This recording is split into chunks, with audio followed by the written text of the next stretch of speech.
So, I got to tell you, I'm used to doing introductions, people, but this is a case where it's actually hard to say something that everyone doesn't already know about Ed. He's had such an extraordinary career.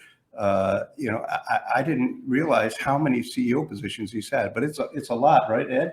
Yes, it is. Motorola, General Instruments, or Tyco, or else, and it's really amazing what he's been able to do, and in all cases, he has really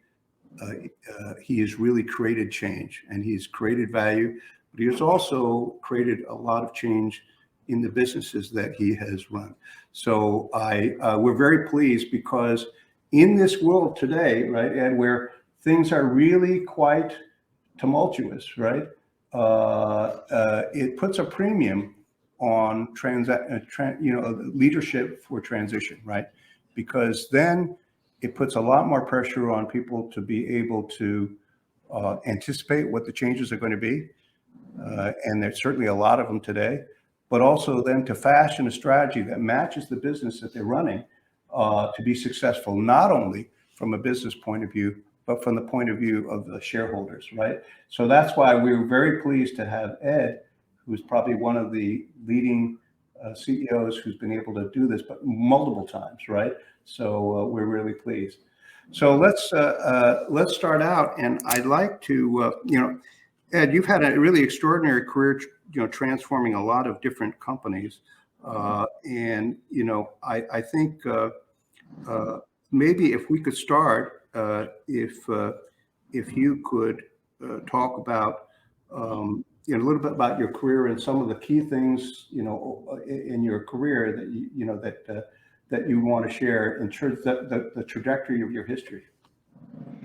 Yeah, sure. And Peter, thanks for having me, and good to see everyone virtually. So I've been very fortunate. I've been a CEO now. I think this is my 23rd year. And I had the pleasure of starting out at the company right out of college, General Instrument, which is the biggest cable TV technology supplier in the industry. And I joined in 1978, and it was kind of, nobody knew what cable TV was back in those days, but I certainly joined the right company, because it was a massively growing industry over the next, 3 decades. And so I was very fortunate to spend my first 23 years or so there. Ended up being the CEO of the company. And it was probably the best experience I could have had as a young CEO, because we took the company private, we took it public again. And I really learned a lot during the private part of acting like an owner, moving swiftly, making decisions and acting on them, and did quite a bit of transformation at General Instrument when I first started out. So I think that really got me going. And it was interesting, Peter, I really got to hang around back in the day when these names weren't known, but with the John Malones, the Ted Turners, the Roberts family of Comcast, back when these were small companies. And I watched them aggressively grow their companies as entrepreneurs, but eventually public companies. And I think that had a big bearing on my thinking as I continued to develop. Yeah. Now we're going to talk a little bit more about sort of your business experiences, but I always like to ask people a little about their upbringing, because it usually gives some hint as to how they develop philosophies and so forth. And there's one CEO that I interviewed, and a key development in his life was when he started and ran a lawn mowing business. It was his philosophy about pricing and service all came from that. And we dug that up and explained that. But Ed, if you think about your upbringing before you went into business, are there some things about your upbringing that really had a lot of influence on your philosophies, about personal philosophies, but also your business philosophies? Yeah, you look back and you do wonder about that. I think it did with me. My father was sort of kind of my mentor, if I could say that. And he worked for the same company for 49 years. And in the middle of that, he started his own business that the family was involved in. So from an early age, like about 8 years old, I was involved in growing a campground business, actually one of the biggest in the Amish country in Pennsylvania. and developed it from scratch, built it up into a fairly large business. And I was always interested in adding up the numbers at the end of the day. So I think I just got a business bent kind of early in life and through my teenage years. So I was very fortunate. By the way, I grew up in a very stable family environment, which, not everyone gets to enjoy that. And, ended up going to college, studied business and economics in college, took a lot of accounting courses. So that probably teed me up because that was my interest area, was sort of in the business world. And then, by the way, for anyone that wants to be a CEO, I'll just say this. I've had a very stable family life myself. I think it's hugely important because there's so many things you got to do as a CEO of a large company. And I've been married for 42 years, have no family issues, never have had any family issues. And I think that really helps a lot, if you want to be a CEO for as many years as I've been. So Ed, do you have a wife who's been influential? She's sort of the power behind the throne? Yes, I would say so. Yes. And, she raised the 3 kids very well because I wasn't around a lot. So the next question is, we could talk about the businesses, but I think an important place to start is leadership skills, right? And actually, those have changed over time.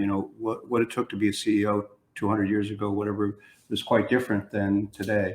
If you reflect just on that issue, which is, what do you think the CEO skills today that are important for running companies today, particularly public companies? Yeah, so and it's interesting. I don't think they've changed a ton. I always start out, and I look at the top CEOs who I consider the good ones. You kind of can go down the list of the top 200 companies, say good, average, bad. And I think one thing in common with really good CEOs, you have to be passionate about what you're doing. I always tell kids coming out of college, they're always asking me these questions or early in their career. I'm like, do something you're passionate about, because if you're passionate about it, it's infectious in a good way. People want to be around you. You're a natural leader because of it, and people just gravitate to that. So have a passion for what you do. And I think the reason I've been doing it so long, I'm 65 years old. I still enjoy doing it. To me, it's like the best hobby I could have. So I think passion is important. I think you have to be great at building teams. It's a team game. I always use it. It's like sports teams. They talk all week about who's going to play the football game on the weekend and who's the talent and what are we going to do. And so building great teamwork. And then I spend a lot of time putting the right team players in the right spots. I literally every day I think about it. You can't win a game without the best team on the field. So I think those skills have been the same skills we've all used for years. And then I would just add one other one I think is important. You got to be transparent with each other. And I think that's where a lot of companies fall down. I have a system, Peter, I call it, everyone knows it, they laugh. It's, by the way, Alan Mulally used the same system when he took over Ford. Him and I laughed over dinner one night. I call it red flags, green flags. You can tell me all the good news, that's the green flags, but I want to hear all the bad news and I want to hear it early.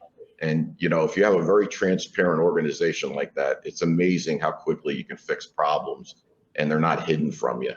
So everyone knows, they come to my staff meeting Monday morning, red flags, green flags. And usually it ends up being all red flags. They just regurgitate all the bad stuff, and that's a good thing. What the interesting thing is, if I look across some of the CEOs that I've worked with and I've known over the years, some of them, they just stayed in the same industry, right? They grew up, they rose to industry. And if they change, they might change from one company to another company in the same industry. Your situation is like dramatically different, right? I mean, I think it's safe to say that you wouldn't say that Tyco, General Instruments, Motorola, or DuPont make the same products, right? Or in the same markets. And I think that actually makes for, I guess, a bigger challenge, because your leadership is not based on product knowledge, right? It's or knowledge of that industry. But could you maybe, in that vein, can you give us some examples of some of the key strategic insights and management decisions you made at those companies that actually that were important to driving the business, but also that you would have done differently if you were faced, say, in Motorola rather than Tyco, right? Yeah, so it goes back to the bedrock sort of is the things I just talked about. You can go to pretty much any company and run it if you have the right system down. I feel like I've developed a great operating rhythm when I run a company, but it goes back to that teamwork, the transparency in the organization, and those type of skills that people don't talk about enough. So it doesn't matter what company you go to. I think those skills apply no matter where you're at. But when it comes to transformations, I never wanted to be an average CEO. I said, everywhere I went, I'm going to go for it. And I always looked at how can I optimize shareholder value over the long term. And, it's interesting, Peter, when I look back in my career, I've made maybe 16, 17 really major decisions that move the needle in the different companies I've run. So you don't make that many. You're making decisions every day, all the time, but the really big ones that move the needle on shareholder value just aren't that many. And those 16 or 17 I did, you just have to get those right. You've got to study them to death, and then when you get to the point where you studied it all, you got to move rapidly and go do it. So by the way, I go back when I was a young CEO at General Instrument. We had a gentleman, Ted Forsman, one of the great private equity guys that actually started the private equity industry with KKR. He owned 27% of the company still. And I went to him and I said, Ted, the world's going analog to digital. GI's developed the best digital. And by the way, that's the 500 channel set-top box, by the way, from 36 channels to 500. And I said, I've got this thing developed. It costs too much. It's like $400. Nobody's going to buy it, but we're first to get the technology developed and prove it that it works. And I said, how about we give the cable operators ownership in General Instrument if they give us all their business? So we structured a warrant deal. I locked up 70% of the industry in this deal. And we gave the cable industry about 15% ownership in the company. And then the company just took off from there. And if you had a set-top box in your house, it was most likely, or 70% chance, it was a General Instrument set-top box. And I remember when I went to Ted, he said, Ed, it's your company. That's a pretty bold move you want to make, but it's your company. Do what you think's right. And that was a big learning lesson for me. I truly all right, this is my company. What would I do? And I went ahead and did it. So those things you can do in any company. You got to think through what can transform the company and create a ton of value. By the way, at Tyco, I'll give you once we saved the company, and by the way, we were the only company in trouble at that time with the Justice Department and SEC that actually did not go bankrupt. It was WorldCom, it was Enron, Arthur Andersen, Adelphia, and us. And we're the only ones that survived, but we made some bold moves quick. And after we did it, the stock had gone up 400 or 500%. And I went to the board and said, I think we should split the company up into 5 different companies. I think we'll create even more value. That process took about a year to convince the board, go through the details. We split the company up over a 5-year period and the stock went up another 500%. So again, it seemed bold to a lot of people and it didn't need to be done, but I thought it was the best path to create a lot of value for shareholders. And we went ahead and did it. Yeah. Well, I think also one of the things that's clearly been true throughout your career is you've been balancing the business optimization with shareholder value, right? And that's actually critical because you really can't favor one over the other, right? If you're going to be successful. Yeah, well, I always say to the team, it's like I love college basketball because they actually play defense the whole game and they play offense the whole game. And I always say to the team, you got to play a lot of offense, but you got to play defense. So I have a style that, when I'm not working on the transformation stuff, we're operationally very, very focused. And, we're always wringing out cost out of the company, but I love to put about half of it back into the growth initiatives.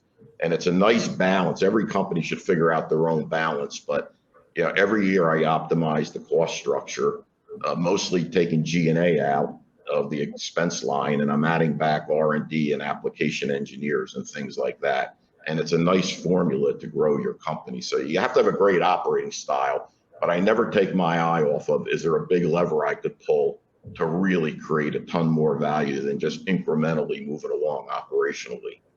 Yeah, and that makes sense because and also you got to invest in innovation and technology, because what's the old saying that says no one ever cost cutted their way into growth, right? That is the truth. To be successful, right? Yeah. Now, the value of a company at the end of the day is growing the top line and having an efficient operating model under it. But you got to be growing the top line. That's where the multiple comes from. Now, you've had a little project the last couple of years called DuPont. This little project, that you've been working on, that is still in transition by your own, by your own comment to me.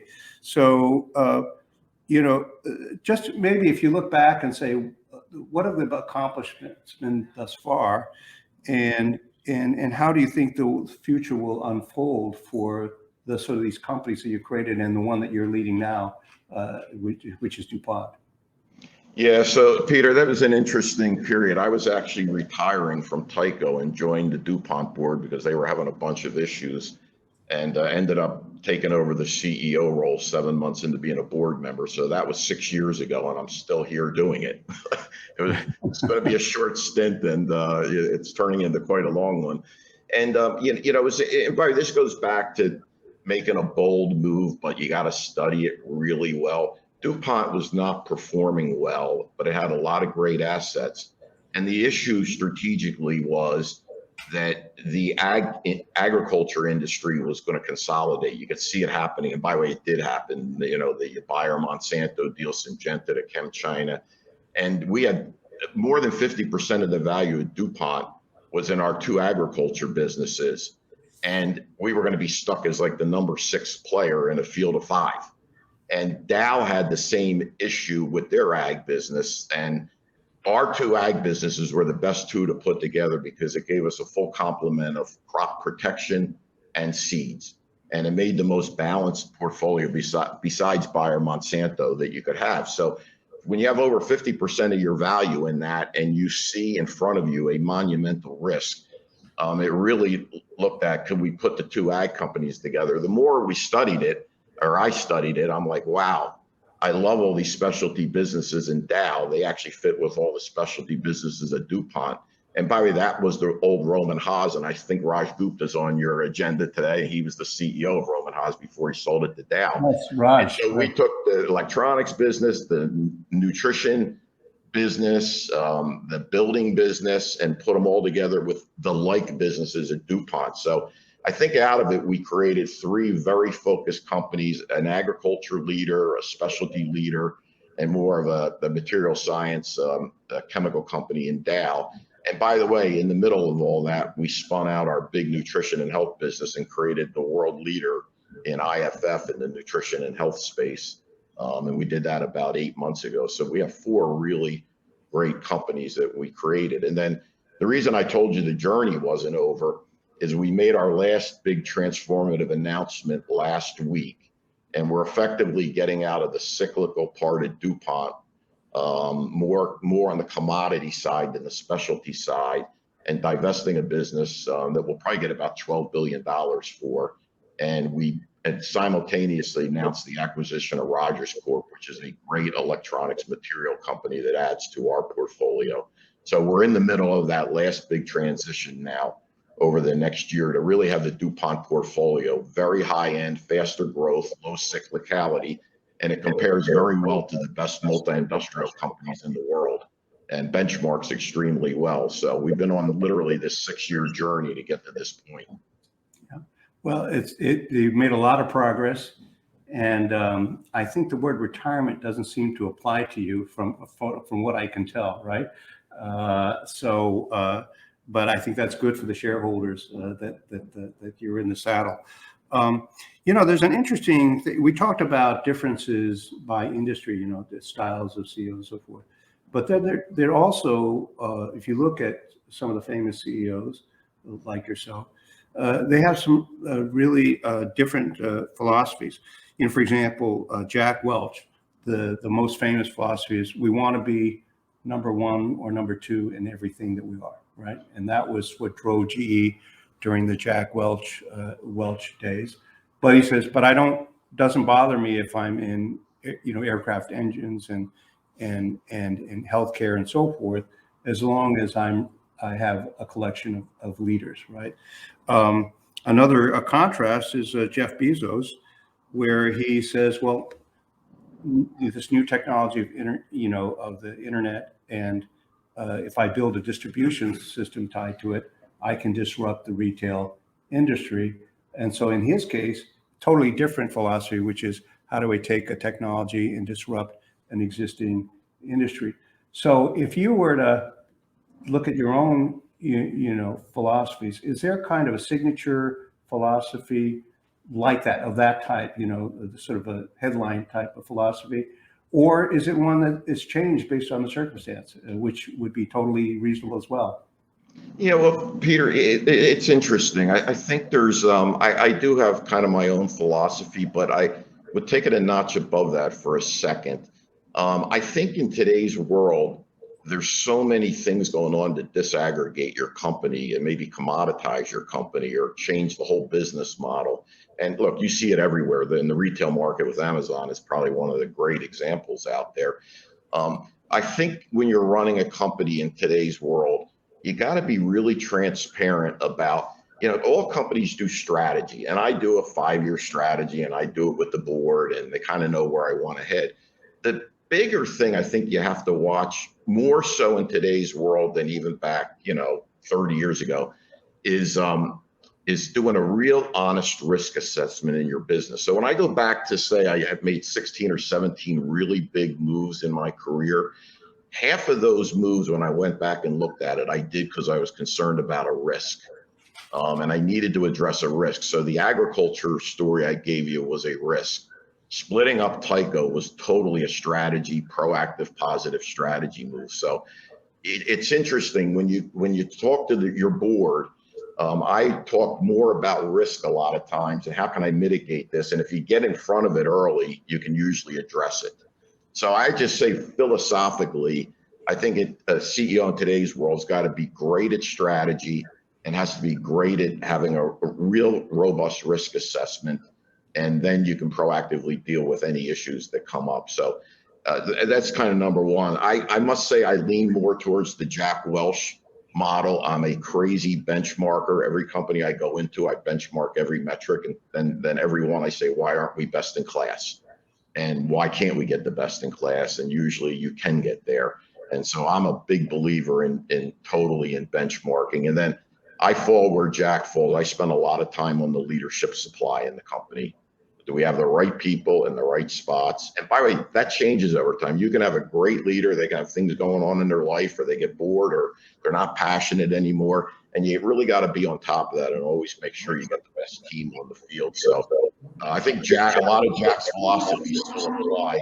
I do think if you're in a conglomerate like I've done, you better have some glue that ties things together, or you're going to very much have an activist on you. If you're as separated a company as GE was, which back when Jack did it, you could do that easier. Today, you would probably get a lot of pressure if they were really disconnected and there wasn't some glue that was important in the company. In our company in DuPont, it's a very intense R&D thing. We're on the cutting edge of material science. We're fixing new problems every day for our customers, like in the semiconductor industry. So yes, we're in different diverse markets, but the glue is our R&D machine, our scientists, our application engineers, and it's a very powerful machine.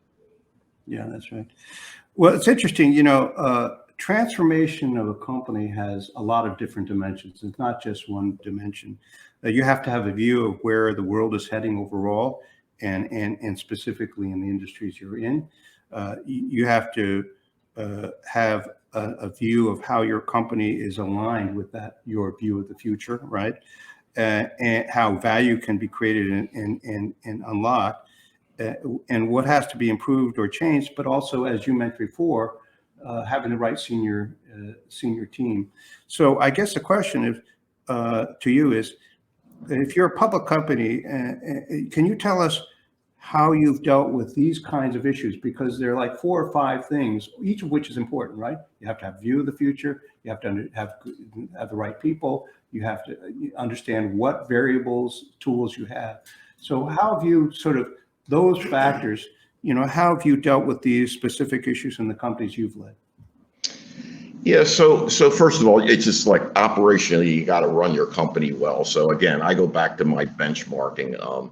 I look at every line. I look at the research line. I look at the G&A line. I look at the sales line, and I like to overspend on sales. As I said, I like to overspend on R&D. So I try to benchmark above the median of the best companies that we look at. And by the way, we do it by sub business because we are a conglomerate. We don't do it at the high level of DuPont. And, so just operationally, you got to run well.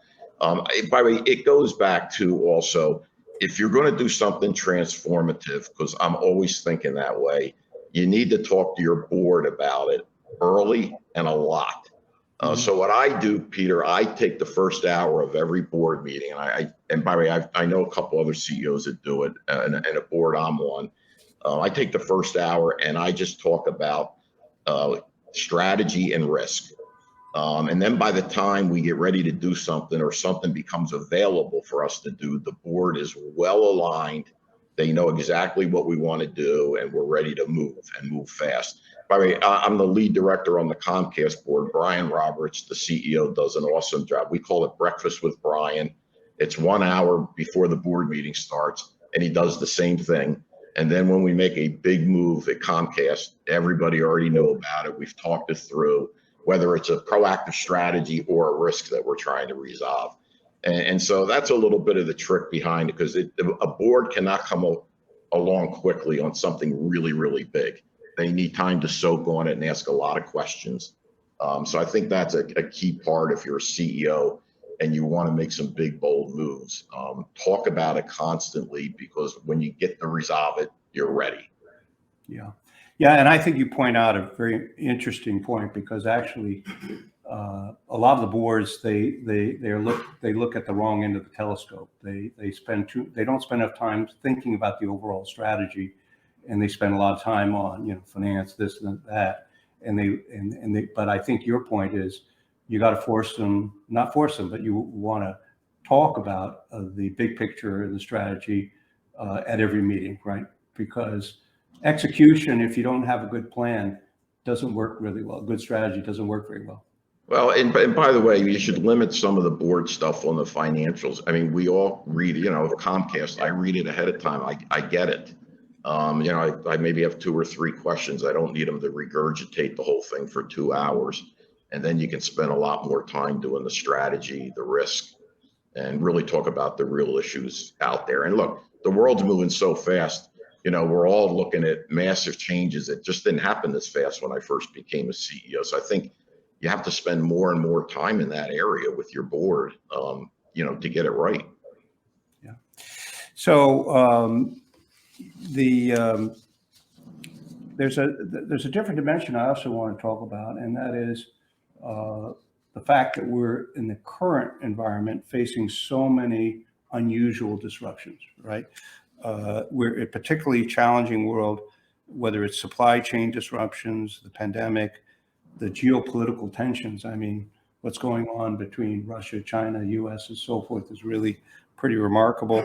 We have an energy crisis, right? And the price of oil, and then people in the UK can't get gasoline or natural gas, for example. Shortages of labor that are driving up labor costs, and some concerns about some specific economies. Like, there is a lot of concern about whether China is going to get past the Evergrande and all this whole real estate bursting the bubble and all the other changes.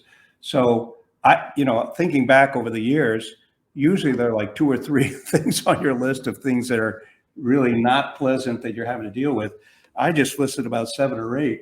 So in that context, and this is not 20 years from now, but as a CEO, do you have a view of where some of these issues are heading, and then how you then have translated to how you're running the company? By the way, you have the attention of a lot of these folks, because a lot of these folks are running companies they have the same list that I ran through. Well, by the way, I think it's a great example this year, and you listed the whole litany of them. I'll just take raw material inflation, by the way, is massive for all of us. And in DuPont alone, our raw materials went up $400 million this year. And by the way, this is the difference between if you're going to run your company well or not. We got in front of it. We got in front of it early, and we covered all 400 million of raw material inflation with price increases. And by the way, most of our customers didn't argue with the price increase. They just wanted more material because there's not enough material out there either, as many of you know from the chemical industry. So the beat up with your customers was more of that than actually the price increase. So by the way, I've watched companies in our peer set, they didn't get in front of the price. And, you know, it's very transparent for investors to see, geez, I don't think they're running the company as well as that other company over there that did get in front of it. So you got to take quick, aggressive action when these things are going on. By the way, logistics costs, just ocean freight, is up 300%. Unbelievable. So, you know, companies should be looking at surcharges on freight if you don't feel like sticking it into your product pricing. And then you got to move fast on it. So you just got to stay in front of that stuff. But, you know, by the way, you always want a strong balance sheet in the company. I remember when all this stuff with the pandemic started, I immediately went out and did a $2 billion bond offering, which I ended up really probably not needing. But I was also a CEO in 08, 09 when the world really looked like it was falling apart. And you don't want to be sitting with a shaky balance sheet. So I'd say always be thinking about that, you know, even in the good times, because the good times don't always last. And it's happened to me a few times in my career. And a strong balance sheet makes you sleep well at night. And then, by the way, I would also say, with all the stuff going on right now, and I'll go back to even my 08, 09 experience when, you know, orders dropped 25%. I always use that as the opportunity kind of to turn proactive with my management team and say, look, let's stay on the growth pedal. Let's not be cutting everywhere. We're going to come through this, and I want to come through it stronger than our key competitors. So I did the same thing this time. I went to the team. I said, let's up our R&D a little more. Let's put some more application engineering in. By the way, we're overspending on CapEx for growth projects the last couple of years. We're above depreciation, which you usually don't want to run there forever, but I'm going for it on the growth piece. And that really invigorates your organization when everybody's worried about all these other issues. Like, wow, they're going for it to continue to build the company when most people are nipping and tucking the whole time and kind of ducking their head. So I think that's a good way to kind of really juice up your organization and get them excited that you're working through your growth initiatives through some really difficult times. And by the way, I'd add one thing. The CEO's got to be the biggest cheerleader of the company. That's with investors, but it's with your own employees. And I have had more Zoom calls with my supply chain team, my logistics team, just thanking them for everything they're doing, working 7 days a week. That a boy goes a long way with your people. Yeah, that's right. Well, you know, I have to say, stability and being consistent, particularly when it comes to growth initiatives, is really important. Because if you have a crisis and then you suddenly cut back, it affects you a while. It takes a while for you to restart the growth. But of course, on the nice thing, I like the fact you point out that the employees and management love the growth, because it's not just the investors, right? Employees, hopefully they like, they like companies that are growing and they're greater opportunities. So it really affects the whole system, right? When you're focused on growth. By the way, there was one CEO who was a good friend of mine, and he said he had the same philosophy as you, which is, you know, if you can't confuse the job of the CEO. If the CEO thinks that he's going to run everything, it's going to be a disaster. CEO and the board, they set strategy, and then the CEO's main priority is to find good people to run the businesses and to be your cheerleader. And he said, if you go beyond that and you think you're going to start running all the individual businesses, one, the good people will leave, the bad people might stay, but you debilitate the company, right? Yeah, well, I totally agree with that. But if you get down in the weeds on everything individually and not let your people do it, you're correct. They're not going to develop. They're not going to stay. And by the way, if you really do all that, you have no time to spend on the big picture stuff of where you want to take the company in the next 5 years. And you know, I spend a high percentage of time thinking about those big swings that'll make a big difference, and then really studying them and wrestling them to the ground. Yeah. Well, I'm going to switch topics again, because we've talked about, how do you get a strategy, how to manage your people, how to align things, so forth.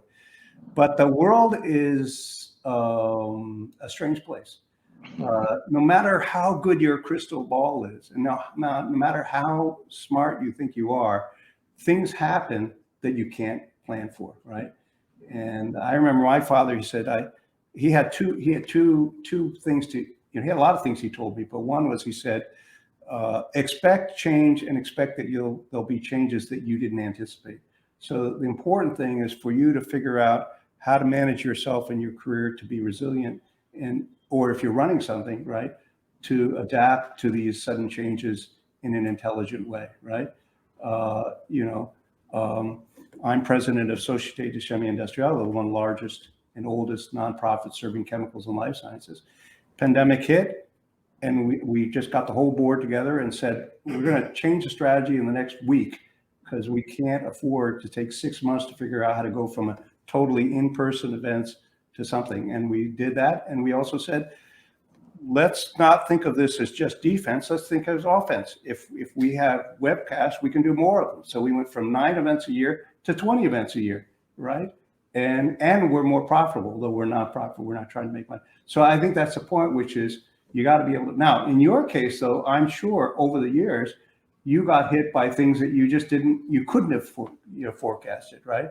And so I guess the question is, how do you build resilience and the ability to pivot into the management of your companies? Yeah, well, again, you can't predict everything, but your company's got to be healthy enough to survive. I'll call it a torpedo hit to the ship. I always kind of think of it that way, like something really drastic happened. What would you do? And again, you can't actually figure out the event that's going to happen to you. But that gets back to my point. You always want to maintain a strong balance sheet in your company, because at the end of the day, you're going to get through whatever the issue is you're dealing with, unless you have that issue going on. But it goes back to the point, Peter, I made a minute ago. I always try to take a downturn, or what should maybe feels negative in a company, because of the pandemic, for instance. Second quarter of the other year, everything went down. And I always try to move real quickly to growth strategy.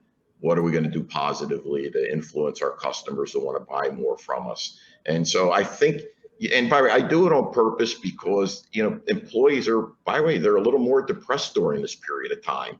And to show them that you're investing in the company to grow it more. By the way, while I'm cutting G&A costs. So last year is a great example where, when the pandemic hit, we cut $400 million of cost out of the G&A line of the company. We really squeezed it down, because the less G&A you have, it doesn't hurt anything else. And we reinvested some of it in our growth initiatives, and, as I said, in CapEx spend. And our employees are looking at us like, wow.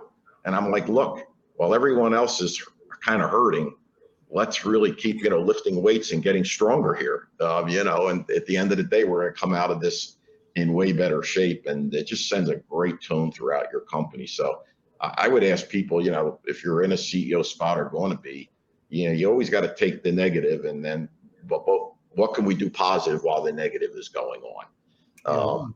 And, look, other events hit you over time that, you just got to pivot and put the right talent on it. I took over at Tyco. I wasn't even worried about running the business my first few months. I was literally like, I got to get the board of directors that just hired me, I got to get them all to leave. And I got to get the whole corporate team out of Tyco because of what happened. And if I don't do that, I don't get to fight another day. I needed to raise money within 6 months of being at Tyco, or the company was going bankrupt. And so you just got to pivot. And I pivoted to go into the head of the Justice Department, the head of the SEC, the Manhattan DA. And I said, listen, I just got rid of the whole board and brought in a whole new board, which, by the way, had never been done in corporate America before. And I'm bringing in a whole new management team. I got rid of 290 of the top 300 people. And I said, this is a different company. It's run by ethical people. My board members, these are all known names in the marketplace that have phenomenal careers. And you pivot quick and you do it. I did it, and I raised a ton of money, and then it was okay. Now I can go run Tyco and take my time and enjoy it. And then that's exactly what we did, and had a phenomenal success with it. But stuff happens, and man, you better turn your attention to it. Well, it also sounds like you, during that period where you really changed the structure, you had to deal with the fact that you made a lot of people unhappy, but that you were trying to do the right thing, right? Well, listen, I went to the board, and they were pretty shocked and pretty upset with me. And I said, the company is not going to get through these issues if the same board is here that was here when the issues occurred. I need you all to step down. And it was a 3-month battle. They got their own lawyers. They lawyered up, and you could easily cave. And I'm like, I'm not going to get over this if I don't make a change there. And finally, I convinced enough of them, and we had a vote, and we ended up starting to change them out. It was very interesting. Jack Kroll, who used to run DuPont, I appointed as the lead director. I think the stock went up $1.50 that day. The second director I announced was Jerry York, and he was the famed CFO that turned around Chrysler with Lee Iacocca, and then with Lou Gerstner, the turnaround at IBM. And everybody loved Jerry York, and he was the toughest guy I ever met in my life operationally. And when I announced him, the stock went up another couple dollars, and it was just the credibility of the company was coming back, and that's really what that showed. And then we announced 8 other board members, and it was easier for me to get all the legal issues resolved with the company because we did it. Yeah, well, that's really, really important, and it's important for the CEO to be able to make moves that are not necessarily popular, or the ability to say, I changed my mind, right? I mean, way back when I was fixing chemical companies at Bain and Company, I remember, they were number 2 supposedly in polyester to DuPont, right? Who was number 1. And they said, well, we're number 2 and there's 6 guys and there's overcapacity. So the number 6 guys should get out. Well, we'd like you to figure out what the problem is. So we did. I won't go through the detail. We figured out, and I remember I presented to the board and the CEO, and I said, and they had been touting to everyone, we're number 2 in polyester, so we're the survivor. So I said, well, the good news is your view that number 6 should get out is absolutely accurate. The bad news is you're number 6. And the reason was that everyone except Monsanto had about 1/3 specialty tenure, polyester, and that's where you made the money. And Monsanto was 100% commodity polyester, and was losing the most money of the 6. So the CEO, he took a gulp, and he said, gee, last 3 years I've been telling people we're going to get through this. We're number 2. So you're telling me I got to tell people that we're number 6 and we're getting out? I said, well, that's my suggestion, right? And leisure shoots are not coming back, so that's not going to save you. So they decided, they shut down. And if you go back to the day they made the announcement, Monsanto stock went up 25%, right? But I give credit for the CEO who said, I'm willing to tell people, I was wrong, right? And he stayed as CEO because people had trust in his judgment, right? So the last question before we open it up to questions from the audience and from the people who are here. And by the way, if it's easy for those people in person because they can just raise their hand, right? Those who are virtual, what you should do is just use the chat box and type in your question, and we'll be able to see it. My last question is this: in this room and also virtually, you have a lot of senior management. A lot of them are CEOs, some are heads of corporate development or CFOs, and many are aspiring CEOs, obviously, or CEOs thinking about how to continue to be successful. What advice would you give them in terms of achieving success as a transformational leader? If you were sitting down with any of them in the privacy of a living room or whatever, what advice would you give them that they could carry away with them? Peter, it's interesting. Maybe I'll say it this way because I've said this many times, and to myself, by the way. I said that when you run a company, you look in the mirror in the morning while you're shaving. You say to yourself, "This is my company. Act like an owner." What would you do if it was 100% your company? I mean, that went back to my Ted Forsman comment when I was a young CEO, and he said, "Ed, it's your company. Do what you think is right." And it always stuck with me my whole career. And again, I didn't want to just be the normal run of the mill, I'll just get by as a CEO. I'm like, I want to make the best moves to create value for shareholders. So I say, number one, act like an owner, think a little bit out of the box. Don't let any barrier stand in the way of what is possible. So I'll give you the example of DuPont. Everyone said to me, Ed, there's no way you can merge with Dow. Dow and DuPont are mortal enemies.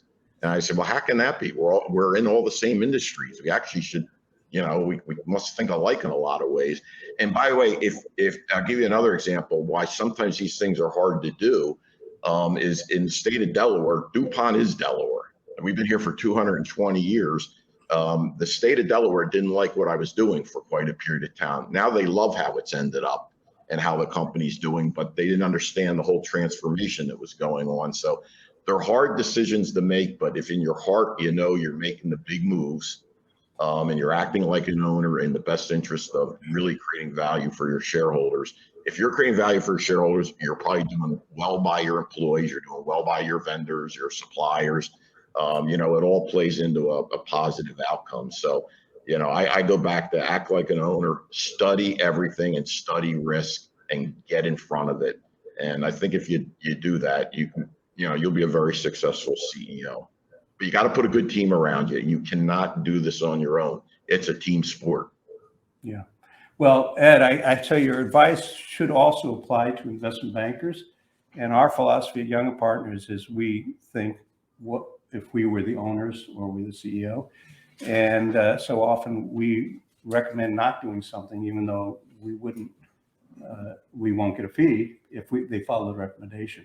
But at the end of the day, the most important thing is to help companies be successful, right? Yeah. Well, Peter, you just made a great point. When an investment banker says to me, I don't think you should do this, and here's why, I never forget that person, because I actually respect that more than someone just trying to play to what I'm thinking.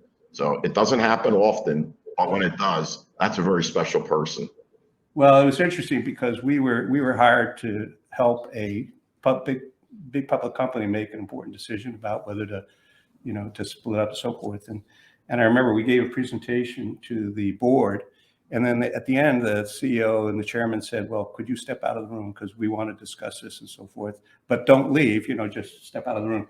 So we did, and about a half an hour later, the chairman and CEO came out and they said, well, we just want to let you know the board has accepted your recommendation, and that's what we're going to do. And we had two reasons. I said, wow, I'm lucky if there's one reason why somebody likes something I said. He said, the first reason was because your recommendation analysis was impeccable, was very compelling, that your recommendation, you had analysis backing up and so forth.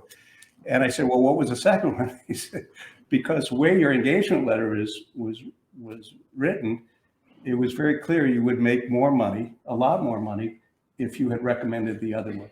And I said, well, which one was more compelling? He said, actually, they were both compelling, but personally, I thought the second one was quite compelling. So let's open it up. We have about 10 minutes left for questions. So I'm going to start with the people here in the room, and you can't see them, but I can see them. So, and what I like is each person, if they have a question, speak loudly and identify yourself before you ask a question. Joe Chang with ICIS Chemical Business. Hi, Ed. Just wanted to, on the mobility and materials divestiture, or the majority of that, do you envision a buyer for all that you want to divest, or is it you think it's going to happen in pieces? And it seems like strategic buyers would like to, would be natural ones for some of that. Just want to get your thoughts on that. And also, so by the way, I hate selling stuff of significance because of tax leakage. What's so amazing, and we knew this in this deal, we've been waiting to get to this point, is because we merged with Dow was technically the acquirer. And so we stepped up all the assets, the historical assets at DuPont. So the tax leakage on this deal is less than 10% and more like 5 or 6%. So it's really incredible and really pays for us to sell it and redeploy the cash, number one. I'm highly confident it's going to sell in one piece, and that's how we're approaching it. Besides some strategics, I actually think this is an asset that the private equity world really covets. And I'm probably speaking out of school a little, but since it's public knowledge, I also think a private equity firm would be salivating with the announcement that DSM is going to get rid of their like business, which is about half the size of ours. And you could really create a powerhouse company if you wanted to put the two together and get a ton of synergies out of it. So I know people are going to look at it that way. Who knows if it happens, but I think it goes in one piece, and probably in the next, I would say 4 to 5 months to lock down a contract with somebody. And by the way, we're going to take the proceeds and pay off the Rogers deal that we announced the same day for $5.2 billion, but we'll have some billions of dollars left over. And I was very direct with our investors last week that we're going to mostly redeploy it in additional acquisitions to finish the transformation. And by the way, I don't take 1 day or 1 week stock moves, but the stock was up 15% in the last week on the announcement. So the market totally got what we're up to. Any other questions here from anyone? Yeah. Anyone? Any questions from the from the virtual audience? Send it through their chat box. We know you're there. Well, Ed, I always feel that if there aren't that many questions, it's usually because you've covered all the topic well. So with that, I really want to thank you. I'm sorry. Now the hands have come up. I'm sorry. Go ahead. Okay, Carlos. Yeah, thank you for a great talk, Ed. This is very fascinating to hear a person of your experience share with us. I have a question that is sort of overdone, but I'd love to get your perspective. With the challenges that our nation faces, both from the perspective of climate and energy transition, as well as connection. He's lost the connection. He's coming back. There he is. Okay, go ahead. Sorry, I think we lost the connection, but He's back. He's back. I left it at with the challenges the nation has, both with respect to climate, energy transition, and also the geopolitical competition, particularly from China and other sectors. What's the role of private industry and companies like DuPont to address some of these issues on a forward basis?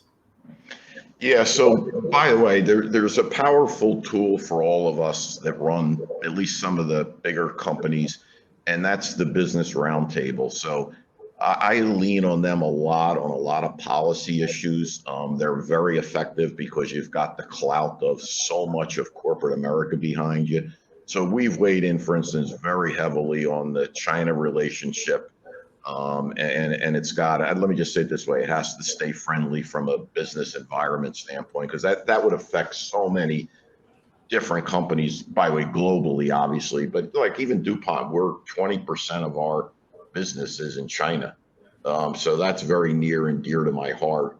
But some of these other issues, like for instance, the supply chain going on, just to use that as one of the big problems right now, but you really want to continue to look at localizing your supply chain. So what we were already doing, thank heavens, is most of our supply chain is regionally set. So for what we do in Asia Pacific, a lot of our components and things that come to us are local in the region. And thank heavens that was the case, because you don't want to be manufacturing, for instance, in Vietnam and China and sending stuff back over to the US or, wherever, and you've got all these freight costs and time delays. So I think every CEO is looking at resolving those kind of issues if they're not fully there with their portfolio, in making sure that's more localized going forward. So, some of those issues like that you can knock off. By the way, Business Roundtable and all companies, as you know, are well behind the sustainability goals. I am finally getting investors asking me about it. I used to chuckle to myself. It was, the companies are trying to do the right thing. I never had investors ask. They clearly are asking now. They want to see your sustainability report. And one of the things we're doing as we shift our portfolio, we're actually playing in a lot of product areas that are very good for sustainability, like going to EVs, autonomous vehicles, clean water, clean energy with wind turbines. So we're shifting our portfolio as we do it to hopefully catch these secular growth areas that also play to sustainability, which we think are great areas to be. That's right. Well, there's a lot of change, and of course, ESG is another one. I didn't put it on the list, but that's another one of the changes, which is, I'm giving a speech later on today about ESG. What do you need to know? But my view is it's a bit of the wild, wild west, right, in terms of sorting it through. But particularly for large companies, it's a challenge, right? Yeah. Well, but look, everyone's got to fix their footprint, obviously, their carbon footprint, and you have programs internally in your company to do that. The real tough one, and I think if you can skin it as a company, is, and we see it almost to the point we can't keep up with it. Our customers are coming to us and want the circular economy. So how does this get reused later? And it's amazing how many customers have approached us. So what we did is we proactively went out to our 30 top customers and started having education sessions with them. How can DuPont help you with circularity? And that's a tough one to skin, but if you can skin it, you become a more valuable supplier to that customer. Yeah, no, I think that's right. I think there was one more question here. Yes, go ahead. Yeah, Rob Westfield, Chemical Week. I've got a question about activists, and how do you view them? Are they good, bad, or depends? And how should CEOs and boards engage when they get that call with activists? So I probably have more experience than anyone with activists. DuPont had an activist, Dow had an activist, Tyco had an activist. I know my CEO friends get a little upset with me, but I consider myself an activist, so I usually side with them. When DuPont got the white paper from Trian, Nelson Peltz's company, and it was, 60-page white paper on everything screwed up in the company and all that, I was a brand new board member, and I said to the board, I actually 90% agree with this. I said, the only thing I don't agree with is how to go fix the problem. And I think we can fix it in a different way, because there would have not been a DuPont left, by the way, and the Nelson Peltz scenario was going to split into 5 companies and not have the core left. And I thought there was a more elegant way to do it. So honestly, I've generally sided with them.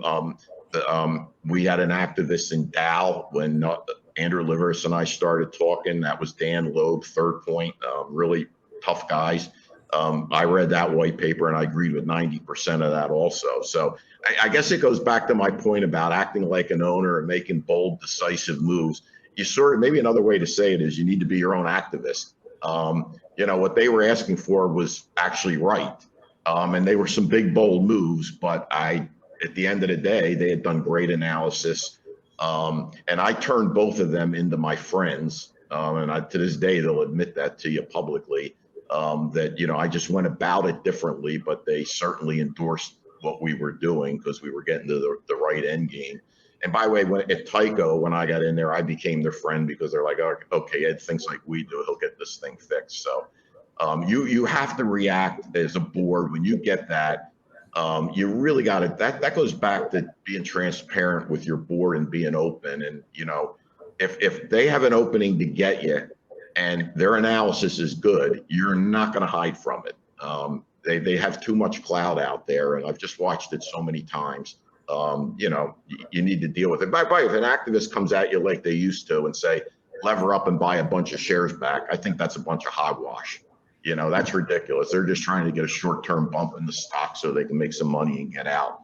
But these activists nowadays are very smart. They got great teams by and large, and they do a lot of great strategic work. And I read white papers on many companies because it just interests me when the activists hit them. And 9 times out of 10, I'm in agreement with them on most items. Yeah, that's right. Well, and I wrote an article a couple of years ago when there was a whole flurry of activists attacking chemical companies. And one of the key things was you should first focus on what's the right thing to do with your company. and then compare with what the activists say. If their lessons are reasonable, then it's not a bad thing, right? Because then you should do those things anyway, right? Correct. Totally agree. Well, look, we pride ourselves on starting exactly on time, and it's exactly 1 o'clock, so we're going to end on time. We really, really want to thank you, Ed, for this really wonderful discussion, fireside chat. I think the audience came away with some wonderful insights about, about your philosophy, about, transformative leadership. And I hope there'll be 3 or 4 more companies after this that you're going to be dealing with, right, in the future, before you, quote, retire, end quote. But we're as you said, you want to be a cheerleader for your company, and we want to be cheerleaders for you and your continued success at DuPont. Well, thanks for having me, Peter.